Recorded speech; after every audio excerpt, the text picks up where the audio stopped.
awkward. You're very awkward. Hi. That's a mile. Hi. Hi. My name's Isis, and just introduce yourself. Tell us your name, your age. My name is John Lucas, aka McBluffin. I'm 25 years old. And yeah, I got chin hair. Thanks. Okay, so my friend Johnny. I've known you for how long have I known you? A couple years, 5, 6 years. About 5, 6 years. And when I started doing my walk, I seen Johnny posting some things. I was like, oh, are you a Christian too? He said, yeah, I just started my walk. I was like, oh, I started my walk too. And yeah, so we've been on and off after that. But I really wanted him to come and talk to you guys because you see a lot of women, but you don't see a lot of men just really going after God. So I wanted to ask him a couple of questions and just to see what drives him. So the first one is, what does it mean to be a Christian to you? What it means to be a Christian to me is the values of being a Christian. A lot of people believe in the religion of going to church and coming home and that's it. The values of being a Christian to me is fasting, praying, praise and worship, and reading. It's very important. And some areas of it I still struggle, but I strive to meet those 4 criteria when it comes to being a Christian. So I feel like when you have those 4 core values in your heart and in your life, that's what keeps you driven to God and keeps you with that connection with Him. So as far as those 4 cores, what are their importance of all 4 of them? What do they do for you? Reading is getting the wisdom and knowledge of God. So you start to understand who God is, what He does, why He chooses the rules He chooses for us, how to live.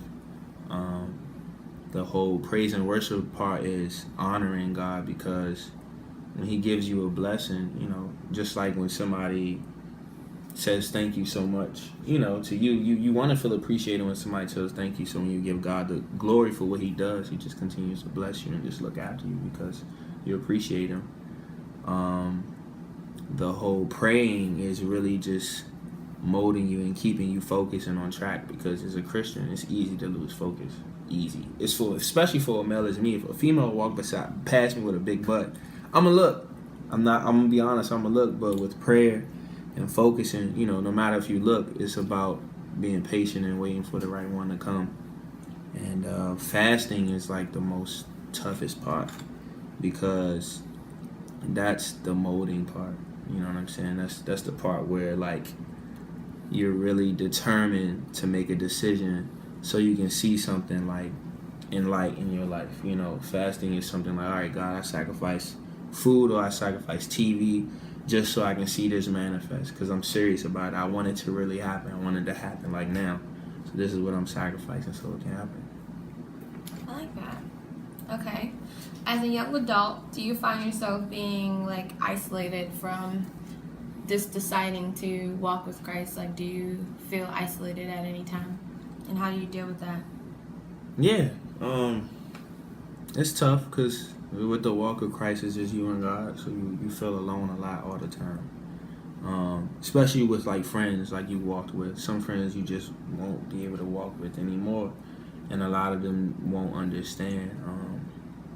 But you just have to really maintain that focus and believe that God is gonna send you everything that you need and not what you desire, because what you desire is what you chase. What you need will place itself right with you. So how do you deal with you just depend on God for that, when you have those feelings?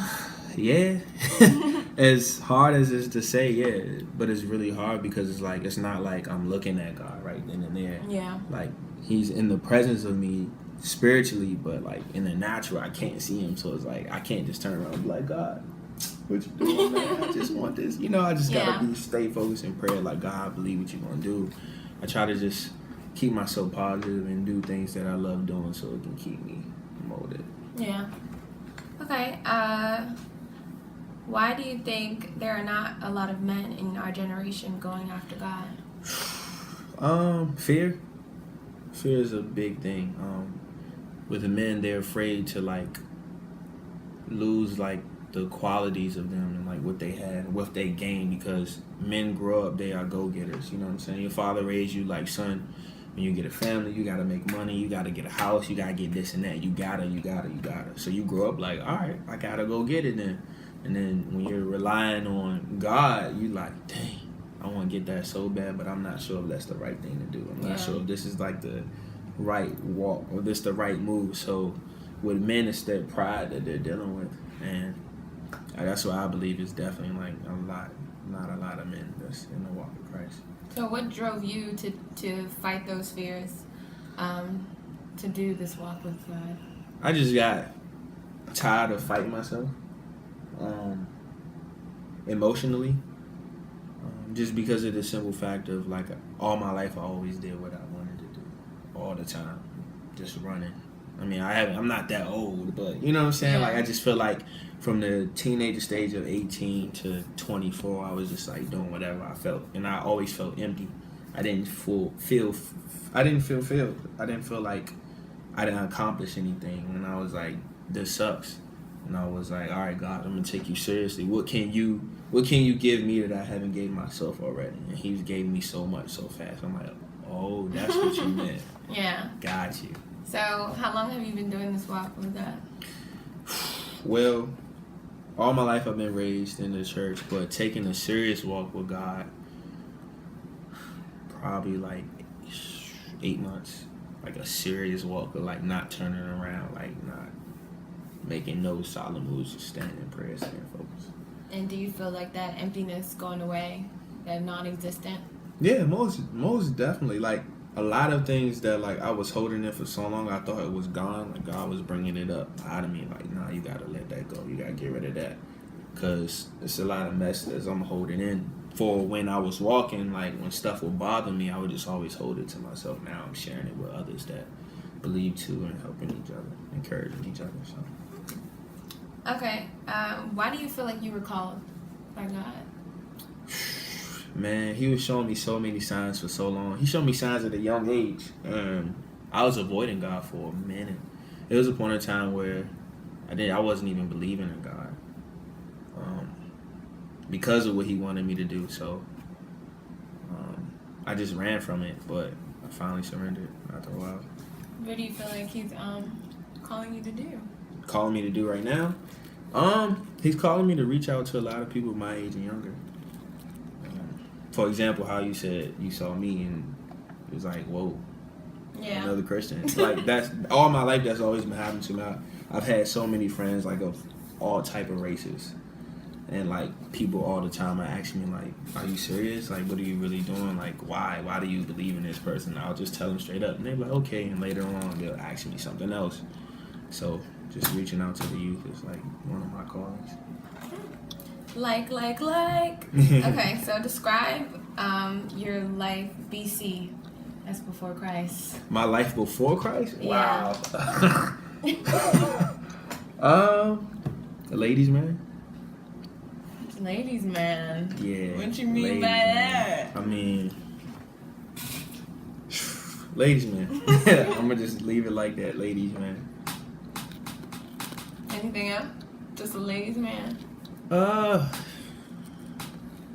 Insecure, like a mug. Insecure. A lady man that insecure? How does that work? Exactly. Still can't answer that question for me. I don't know, but yeah, I made it work somehow, some way. Yeah. So, do you still struggle with that today? Yeah. I look at it as anything that you deal with that's a part of your life, you can never get rid of, but you can have control. God gives you that power to control what is a part of your life. We all have flaws, you know, but just having control, like of your thoughts, of your emotions, of things that you care about, like sex. People always say, oh God, take away the lust. Nah, don't do that. Because when you get married, what's going to happen? You're going to want to make love to your wife or husband if you're a girl, but you ask God to give you some self-control so when the time comes, you can give it to the right person. Makes sense. I like. Okay, so would you go, if you had, I know the answer to this, but like if you had the choice to go back to how you were before, would you? I wouldn't. Do I think about it all the time? Yes. And? Every day. I'm always tempted. There's never a doubt in my mind when I'm not tempted. So what keeps you from going back? Looking back. Well, looking back. What keeps me from going back is looking back. Oh. Looking at how far I came. And it's okay. like, why give up now? You know what I'm saying? Like, it's the same thing with like your career moves and like what you believe in. You keep striving in it because that's what you believe in. You're not going to give up, right? So looking back at my past and reminding myself, like, we came way too far to be going back. Like, I'm 8 months in. Why would I go backwards? Should have did it when I was a weekend. Yeah. Okay. That's true. What has been the most rewarding thing for you in becoming a Christian? A peace of mind. I'm an overthinker. I overthink about every situation, every decision I make, anything I do, I overthink about it. I'll be sitting there and just be tripping. I'm like, what am I thinking about? Yeah. But God has given me a peace. He even gave me a scripture to even recite when I start to like panic and start overthinking about everything. What is it? John 14:27. I don't know the full thing, but parts of it he says, peace I leave with you, peace I give unto you. So every time I think about that, I'm like, all right, I'm good. Yeah. Cool. That's really good, though. I love when you can have that scripture just to lay back on when you're feeling a little bit sad or worried or anything like that. Yeah. So that's why I really love the Bible, because it's like you can read those words and know that they're from God and be comforted by them.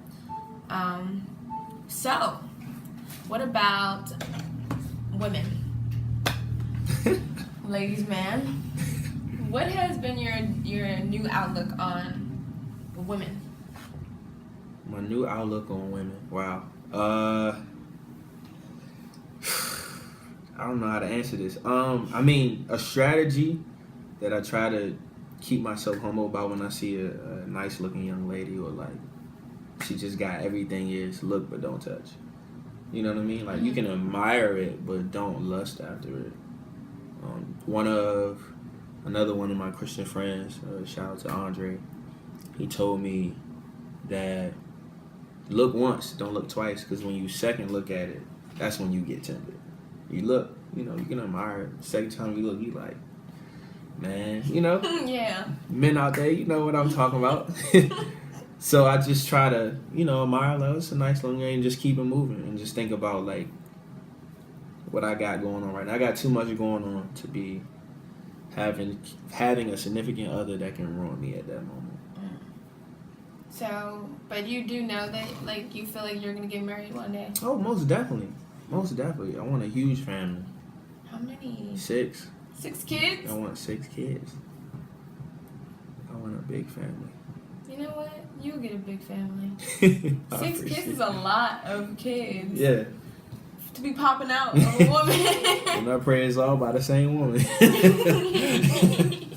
That's funny. So, like, do you feel like women, like, now on, like, the view that you have, do you feel like there's more of, like, a different admiration for women? Yeah. Than just, like, the lust part of it? Yeah, I'm starting to appreciate women for who they are more so. I know it's really cliche, but I really do appreciate women more, because as I like talk to a female or like have small conversation, and I'm starting to appreciate like the personality of a woman more so of her body, because I can actually have a conversation instead of just like, yeah, I want that, I want to tap that, you know what I'm saying? So I do. Do you feel like you'll have to find somebody that well, when God does bring you a wife, do you feel like she will be invested in God as much as you will? Like, is that like a necessity for you? Most definitely. It's kind of tough. Like, honestly, I've dated somebody with a different religion before. I've dated somebody who doesn't believe. And that was like the hardest situation I ever dealt with in a relationship before in my life, because I went into the relationship thinking I can change them, not to take them for who they are. So when you're dealing with that and it's different beliefs, one is going to eventually turn into believing in the same thing, or you always going to be bashing. You know what I mean? So she has to be a woman of God. Okay. Do you have any like encouraging words for people? Keep going. That's all I can say. None of my experiences I've shared right now could ever like comprehend what you're going to deal with. Everybody's walk with God is different. Everybody's talk with God is different. Everybody's praise with God is different. Everybody, how you talk to God is different. It's totally different. How he deals with you is going to be how he deals with you. But you got to keep going. Don't give up. That's all. Cool. Yay! Okay.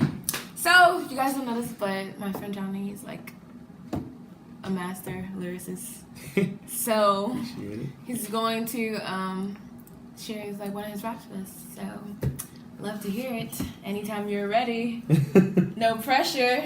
No pressure. All right, I got something. A Christian life is betrayed as a perfect life, which is false. I make mistakes, I am afraid too. The only difference is I chose the holy gimmick. God took me shopping. I found my own image. In the Jeep up the road we call elevation. Now I hate the bus system and the train station. Safe travel and mercy with my destination. I am headed down a path to building up my patience. You can do this too. His arms are open. Don't you blame your flaws or think you pay a token. He wants to take it all and never see you broken. I was just like y'all. I pray for your devotion to God. It feels so good to be free. It took a very long time. I made the choice to be me, the real one. Sitting high on the throne. God welcomed me home. So yeah, I love y'all. See y'all. Bye. Peace out.